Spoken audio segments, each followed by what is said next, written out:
Dan kita lanjutkan dengan hikamnya Imam Ibn Athaillah As-Sakandari yang kita sudah sampai kepada hikmah yang ke-184.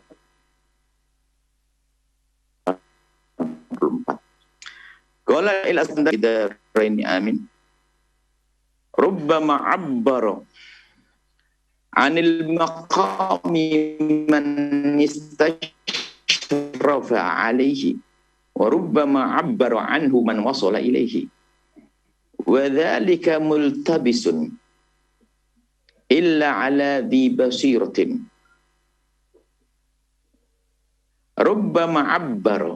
Kadang abbara mereka atau dia atau seseorang menyebut al-maqam, anil maqam, tentang maqam. Man istashrafa alaihi, orang yang merindu dan mengharap untuk sampai kepada maqam tersebut.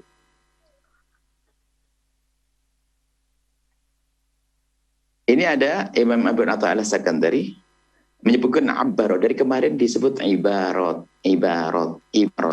Nah, kita bicara tentang maqam dulu. Apa sih yang dimaqam oleh Imam Ibn Athaillah As-Sakandari dengan maqamat? Al-maqam dan maqamat. Maqam ini adalah satu tahapan-tahapan yang sifatnya maknawi rohani.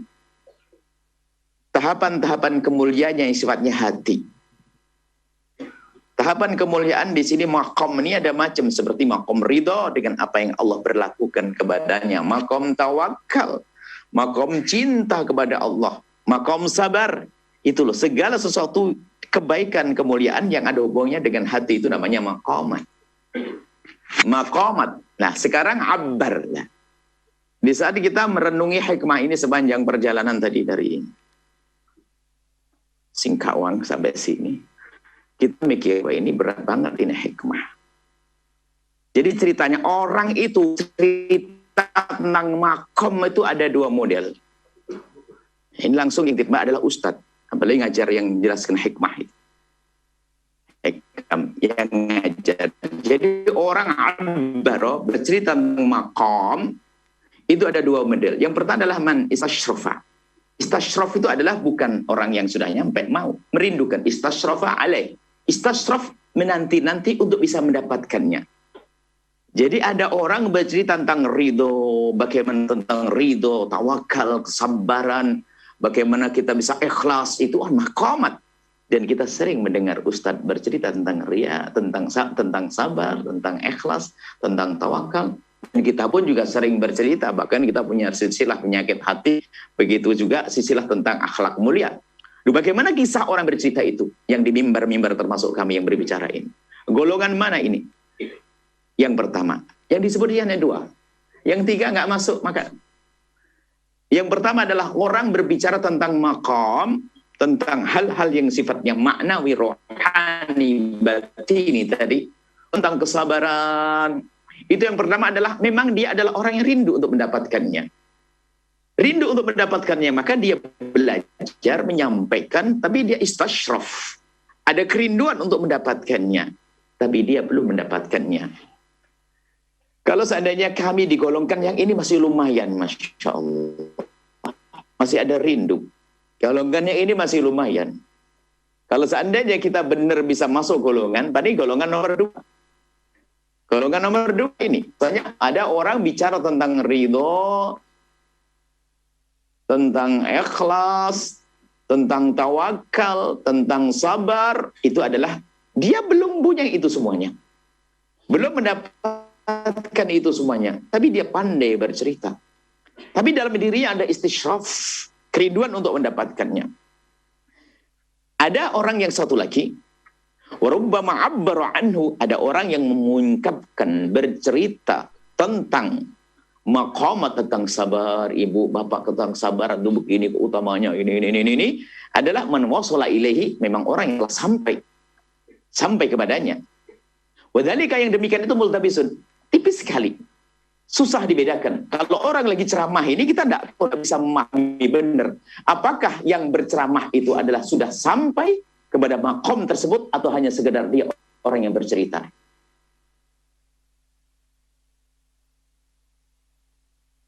Illa ala di basiratin, dan tidak akan bisa membedakan dengan sesungguhnya kecuali orang yang memang sudah terbuka di basiratin, terbuka mata hatinya. Ini cambuk bagi orang-orang yang telah menduduki kursi dakwah, menapakkan kakinya di jalan juru dakwah, seperti yang kami lakukan saat ini. Kalau kita dikatakan juru dakwah berat, apalagi seorang pembimbing, berat. Kita hanya menapakkan kaki kita di jalan mereka, sehingga kita pakai baju seperti baju mereka. Kita belum seperti mereka. Kita ngomong gayanya para ustadz, tapi kita belum. Nah ini, jadi ada dua model manusia di saat berbicara tentang rohani, tentang ilmu hati, makom, tentang kesabaran tadi. Ada yang orang bercerita, yang pertama adalah orang yang bercerita tentang itu semuanya, tapi dia belum sampai. Belum sampai, tapi ada kerinduan. Yang kedua adalah memang orang itu sudah sampai. Nah, ada pun yang satu yang disebutkan, disembunyikan. Nah ini loh yang banyak, dan mungkin sekali itu adalah kita, bukan mungkin. Ini yang ketiga apa? Orang ngomong cerita tentang penyakit hati cuman sebagai dongeng. Dia bicara tentang riya, dia adalah raja riya. Dia bicara tentang kedengkian, dia majelis di masjid kitab Ihya Ulumuddin, dia membaca bab riya dengan serius, dengki dengan serius. Tatonya dia ustadz yang ngedengki dengan ustadz sebelah. Nah ini yang paling bahaya, tidak disebut karena apa? Nggak masuk, makanya nggak disebut oleh penatar zakat, dibuang itu orang. Masa ustadz tetangganya itu maju lalu dia gelisah? Ini ustadz apa ini bicara tentang dengki? Berantem, ribut. Yang dibaca kitab Ihya Ulumuddin, Nasihuddin, macam-macam. Tapi remaja itu hanya dongeng. Nah ini dulu. Makanya tadi kita ngerenung, wah ini sepertinya saya banyak dongeng nih. Saya banyak dongeng. Sabarnya depan orang. Mau marahnya karena kia ustadz aja nggak enak, masa saya ustadz marah-marah. Waduh, kalau nggak bisa buah habis tuh. Oh. Nah, baik. Yang satu dibuang sudah, nggak masuk di sini. Yang punya ibarat, sebenarnya ibarat, yang punya ungkapan-ungkapan kalimat hebat. Kemarin kan syaratnya, kalau ada orang ingin mengeluarkan ibarat, kalimat hendaknya adalah dengan dua syarat. Pertama, kalimat yang disampaikan benar, tidak ada satu hat, omongan ngaco nggak boleh, tidak dianggap. Yang kedua, dari hati yang rindu ingin menyampaikan kebenaran, ikhlas. Kalau terpenuhi dua syarat, maka kalimat yang diungkapkan itu baru benar. Kebohongan tidak ada di sini, guyonan tidak ada di sini. Jadi ini ibarat, maksudnya penceramah, ustadz, pembimbing kalau ingin menyampaikan ibarat harus dengan dua syarat. Sudah disebutkan pada pertemuan yang lalu. Jadi ini babnya ibarat. Nah, ternyata masih ditingkatkan lagi oleh Imam Ibn Atha al-Sakandari. Dipastikan lagi bahwa orang yang mengungkapkan kalimat-kalimat seperti tersebut, bicara tentang maqam, ada dua model manusia. Yang ketiga tidak disebut. Pertama tadi, orang ngomong, dia belum sampai, tapi ada kerinduan di dalamnya. Dia pengen. Yang kedua adalah orang berbicara, tapi memang dia sudah sampai. Kemudian, kita tambahkan lagi bahwa memang urusan ilmu tentang makom sabar, makom tawakal, makom ridho. Ridho itu adalah rela dengan apa yang Allah berlakukan kepadanya. Diuji dengan ujian, ternyata dia tetap saja sabar. Terlihat senyum di bibirnya. Wajahnya ceria. Diuji. Nah, orang yang kedua itu sudah wasol. Yang pertama tadi kan belum. Hanya dia menginginkan bicara tentang tawakal, tentang kesabaran. Dia belum sampai, tapi dia rindu. Ini masih lumayan baik. Nanti nyampe pada akhirnya. Tapi yang satu ini adalah telah nyampe. Nah, kita sekarang bicara tentang makom. Makomat itu ada dua model juga. Makom yang dibincangkan sebagai teori. Sekarang penulis-penulis tentang tasawuf hebat. Mungkin tidak sholat dia. Bahkan kita menemukan suatu buku tasawuf ditulis oleh orang orientalis. Hanya dianggap sebagai satu disiplin ilmu yang sangat luar biasa untuk memahami tentang psikologi seseorang. Nggak ada hubungannya tentang kerinduan kepada Allah. Nggak masuk di sini. Jadi apa? Ada ilmu. Jadi ilmu makom, mengenal tak makom itu ada yang sifatnya teori. Jadi kalau itu namanya sifatnya teori, namanya ilmu. Ilmu tasawuf, ilmu teori tasawuf. Seperti ilmu matematik. Anda menghitung angka sampai 10 miliar. Tidak harus Anda punya uang 10 miliar kan? Ya tidak. Anda bicara tentang seorang ilmu dalam ilmu handasah, ilmu arsitektur. Anda mengarang rumah tidak harus buat beneran. Teori. Ilmu teori. Tasawuf punya makna teori. Ada. Tapi tasawuf hakiki bukan itu, bukan ilmu bahkan, tapi tajribah, pengalaman pribadi seorang mursyid, seorang murabbi. Jadi itu luapan, seperti kami faidon dikatakan pada yang lalu. Jadi sebetulnya di saat dia bicara tentang kesabaran itu adalah luapan daripada kesabaran yang sudah ada pada dirinya sehingga memancar menjadi satu ungkapan tentang kesabaran. Nah itulah yang disebutkan ilmunya tembus ke hati orang. Tentang ketawakalan pun demikian. Bicara tentang kesabaran, memang berangkat dari dia sudah lama melatih dirinya untuk bisa sabar. Dia berusaha untuk melatih sabar. Jadi ini tajarib, bukan ilmu teori. Maka sebagian mengatakan masalah maqamat, ilmu membersihkan hati bukan ilmu. Tapi amal. Upaya, sehingga namanya ada mujahadah. Sehingga dengan mujahadah berusaha itu ada tangga-tangga makom sabar, makom tawakal, makom ridho. Itu terus berusaha, tidak ada hentinya. Ini Ibn Atha'ir sangat tadi ingin menghantarkan kita kepada kesadaran bahwasanya ilmu itu bukan ilmu teori. Tidak jaminan seorang anak yang di kelasnya ranking 1 kalau ditanya membersihkan hati hukumnya haram, caranya gini, dia bisa dapat 100 nilainya, tapi belum tentu dia mengamalkannya. Maka yang kami sampaikan selama ini ilmu teori itu semua kita bisa mengamalkannya.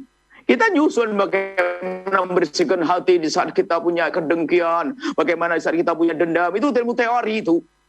Selagi tidak kita mulai dengan berlatih kita, maka itu belum menjadi sebuah ilmu yang bukan menjadi ibarat, bukan menjadi satu makom yang telah ia capai. Tapi tadi hanya menceritakan tentang seorang soleh, pengalaman orang-orang soleh, orang-orang penyabar, orang-orang ahli tawakal, orang-orang yang punya kerinduan kepada Allah.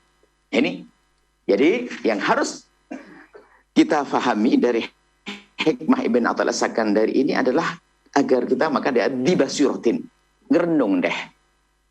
Merenungilah kita ini bagian yang mana. Mungkin ada pertanyaan yang jauh lebih penting dari ini semua, yaitu yang berkata, lalu saya ini bagaimana? Saya bukan guru. Berarti hikmah untuk siapa? Apakah untuk guru saja itu? Dijawab betul, hikmah itu bukan untuk guru, tapi bukan untuk guru saja.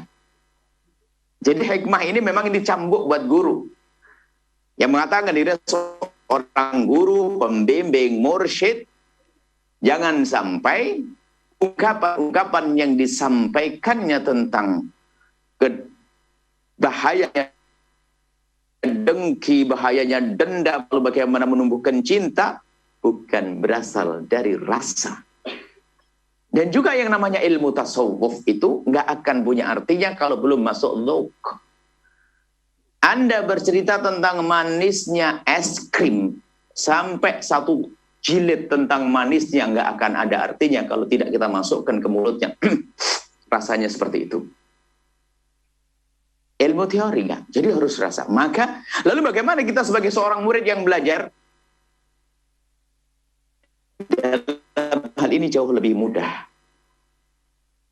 Tinggal kita bagaimana mengikuti bimbingan orang-orang yang telah menghantarkan orang yang sukses sampai kepada Allah. Sehingga dalam dunia tarbiyah kita ada namanya guru torekoh. Guru torekoh.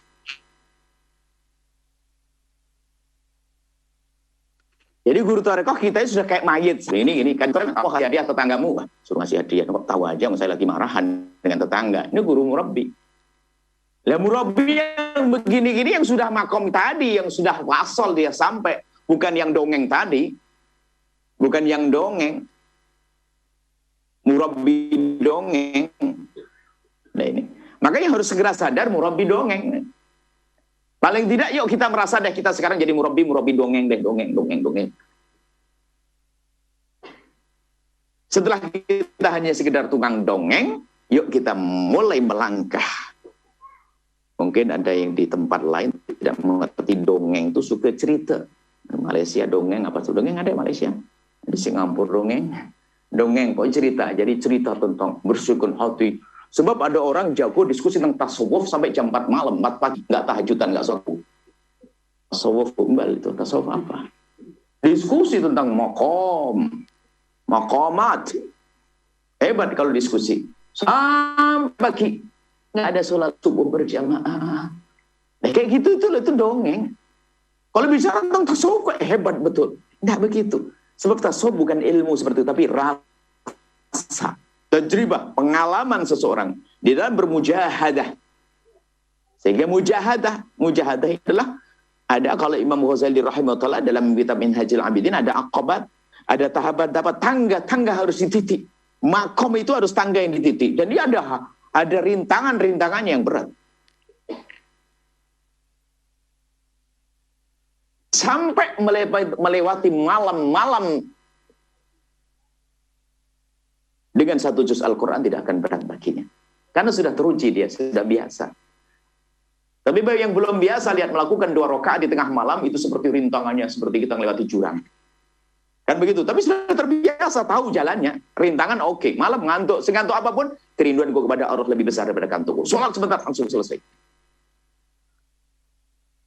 Tetangganya marah kepada dia, tetangganya jahil kepada dia, tetangganya lalu nyembelih ayamnya dia. Oh, baik. Mungkin karena dia pengen makan ayam selama ini. Berarti yang salah. Saya sering ayam serang, saya baunya ke tetangga, saya orang ngasih. Tetangga gue pengen makan ayam, lalu nyembelih ayam saya. Sudahlah, besok saya kasih duit deh. Wah, itu dong hebat bener ini. Inilah sufi sesungguhnya.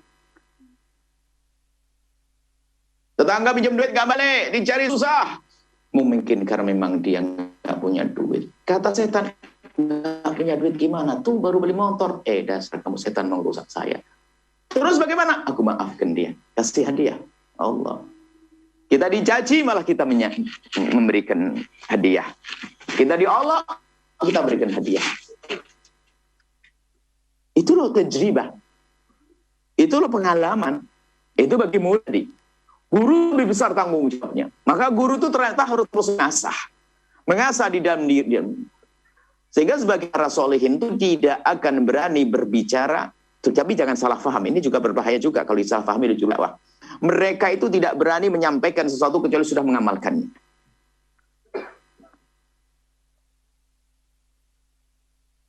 Tidak akan berani menyampaikan kecuali sudah mengamalkannya. Tapi ini jangan salah paham, lalu nanti para ustadz-ustadz muda, waduh ini caco nih sudah, saya belum bisa ngamalin, mending tidak usah ceramah. Oh enggak, bukan begitu, ini beda-beda, babnya beda. Supaya tidak salah paham. Artinya mereka itu tidak mendengar satu pesan dari firman Allah atau hadis Nabi atau petua ulama, kecuali berusaha untuk mengamalkannya. Jadi setelah diamalkan, baru nanti dia berani menyampaikannya. Ya, tapi jangan salah paham ini supaya tidak ditanggap sisi lain. Makanya harus kita waspada menyampaikan sesuatu. Kita sering ada orang, kenapa kamu tidak berjuang? Enggak, saya takut belum bisa mengamalkannya. Saya malu kalau saya harus ingat nasihatin orang, saya sendiri nggak benar. Nah ini bahaya. Imam Haddad mengingatkan nggak boleh begitu. Kalau kita belum baik, yuk kita berangkat baik bareng-bareng. Kita belum baik, makanya itulah waktu kita membaca kitabnya Imam Haddad itu nasihati. Kalau nasihati itu hendaknya jangan nasihati orang. Maka Imam Haddad rahimahullah ta'ala bagaimana kalau nasihati orang? Dia menjadikan dirinya adalah di barisan paling depan. Waktu mengatakan wa alaika ya akhi, bagimu wahai saudaraku, Imam Haddad mengatakan aku yang paling depan. Jadi kayak nasihati dirinya sendiri sambil nasihati orang lain. Para juru dakwah jangan ragu gara-gara omongan tadi, wah mau berdakwah, saya nggak mau berjuang. Ini mematikan semangat dakwah ini. Jadi kita Sambil nasihati orang lain, ternyata kita menasihati diri kita sendiri. Dan memang hakikatnya memang telinga kita sebelum yang paling pertama mendengar sebelum orang lain. Karena telinga kita paling dekat dengan mulut kita. Baik, kembali kepada hikmah Ibn Atha al-Sakandari. Jadi, untuk bagi muridin seperti kita sebagai murid, kita tinggal mengikuti petunjuk guru kita. Dan ternyata ini lebih mudah sampai murid itu sampai. Makanya kita perlu dalam silsilah tarbiyah itu ada namanya guru mursyid. Mursyid itu adalah membimbing, penghantar, yang yursyiduna. Yursyid, mursyid, yang memberikan petunjuk. Jadi kan guru mudah. Maka syaratnya kalau kita punya guru harus sudah taslim, pasrah. Jangan suka membantah dengan guru dan sebagainya. Tapi guru siapa ini? Guru murabbi. Nah, guru murabbi itu bagaimana? Guru yang tadi, yang sebelum dia menyampaikan, memang dia adalah itu, tidak ada ibarat atau ungkapan yang disampaikan kecuali luapan daripada rasa di dalam hatinya. Atau pengalaman dalam dirinya.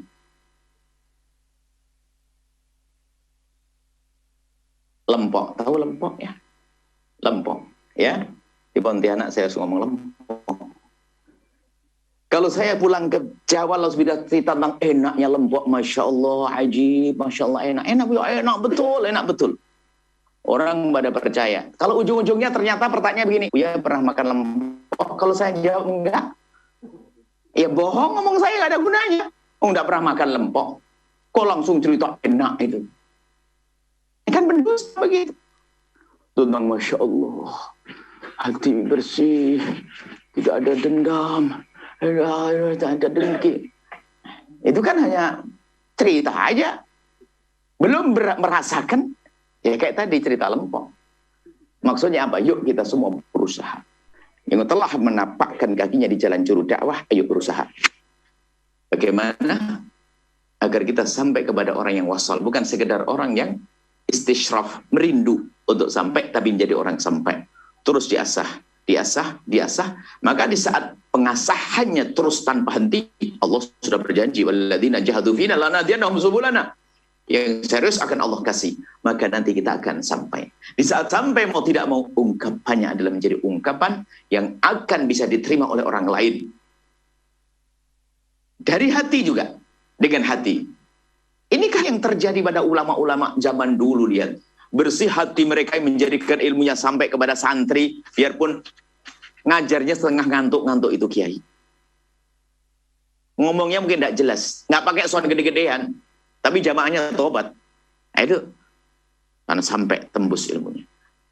Karena itu bukan sekedar ilmu di lisan, ia bukan dongeng, tapi setelah disahkan, diungkapkan, ta'bir atau ibarat, di saat mereka bicara tentang maqamat, itu bukan sekedar dongeng, tapi dia menceritakan tentang pengalaman pribadi. Pengalaman pribadi yang disampaikan, maka itu murabbi yang sesungguhnya. Semoga Allah Subhanahu wa taala memberikan kepada kita pemahaman, kesadaran, dan kemudahan untuk sampai kepada maqam kemuliaan, bersih hati, sabar, syukur, tawakal, cinta kepada kebaikan, dan cinta di antara kita karena Allah. Dan Allah menjauhkan kita dari dengki dan benci serta dendam.